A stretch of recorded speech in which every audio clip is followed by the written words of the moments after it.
Bonjour à tous, aujourd'hui nous parlerons de Liverpool, des finales des coupes nationales, de la reprise du PSG ou encore de la retraite de Christophe Jallet. On commence avec du mercato et cette semaine Thomas Meunier a signé au Borussia Dortmund en provenance du PSG en fin de contrat. Meunier a ainsi déclaré lors de son arrivée « Le Borussia Dortmund joue exactement le football que je veux, passionnant, authentique et naturel. Le BVB est connu pour ses fans enthousiastes et son atmosphère.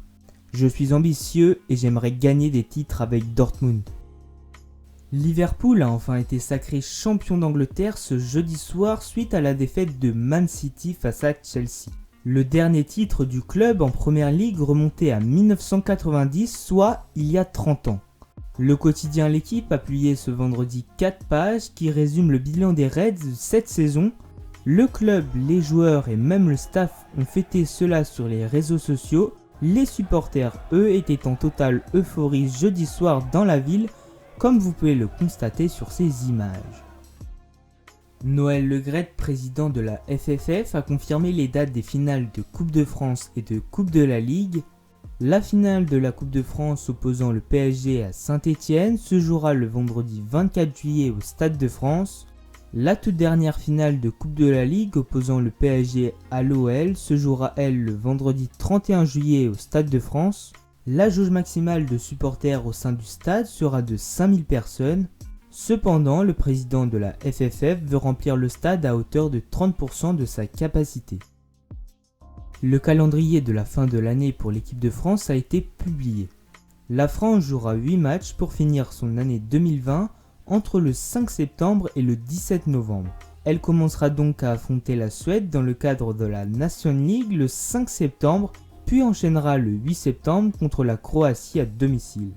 L'équipe de France jouera 3 matchs au mois d'octobre contre le Portugal et la Croatie. Le troisième match sera amical et se jouera le 7 octobre. Au mois de novembre, la France jouera de nouveau 3 matchs contre le Portugal et la Suède. Le 11 novembre sera dédié à un match amical contre un adversaire non connu pour l'instant. Le calendrier de la prochaine saison du football français a été dévoilé. La Ligue 1 débutera ses matchs le week-end du 22 août 2020, tout comme la Ligue 2. La 38e et dernière journée de Ligue 1 aura lieu le dimanche 23 mai 2021. Celle de la Ligue 2 se déroulera le samedi 15 mai 2021. La répartition des horaires des matchs en Ligue 1 a également été effectuée. Un match le vendredi soir à 21h, 2 matchs le samedi et enfin 7 matchs le dimanche. Pour ce qui est de la Ligue 2, il y aura 9 matchs le samedi et 1 match le lundi soir à 20h45. Les diffuseurs de ces rencontres seront Canal+, beIN Sport ainsi que Téléfoot. La Ligue a publié la semaine dernière les nouveaux logos de la Ligue 1 Uber Eats et de la Ligue 2 BKT. Ces deux nouvelles identités visuelles sont en effet plus modernes, facilement identifiables et valorisant les partenaires titres. La LFP a aussi dévoilé ses nouveaux ballons pour la saison prochaine. Celui de la Ligue 1 nommé Elysia possède les couleurs jaune fluo, rouge fluo et bleu marine. Le ballon de la Ligue 2 nommé Triomphéo est lui plus clair avec des couleurs blanches, bleu clair et bleu marine. Ces deux ballons sont confectionnés par la marque Uhlsport. Les joueurs et le staff du Paris Saint-Germain sont revenus au camp des loges, leur centre d'entraînement à partir de lundi dernier. Ils ont réalisé des tests PCR et sérologiques.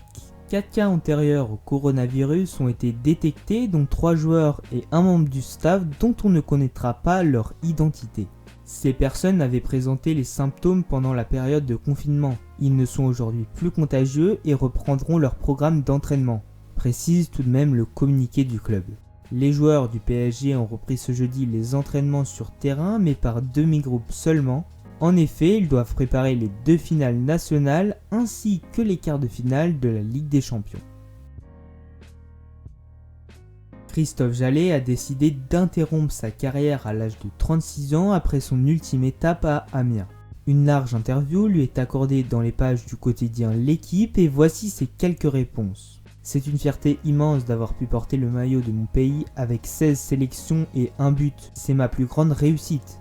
C'est à la fois les moments les plus magiques de ma carrière et les plus tristes aussi, parce que ça s'est mal fini. Mais je n'oublie pas les 3 mois qu'on a passés ensemble, ça a été une expérience incroyable, la plus belle de ma carrière.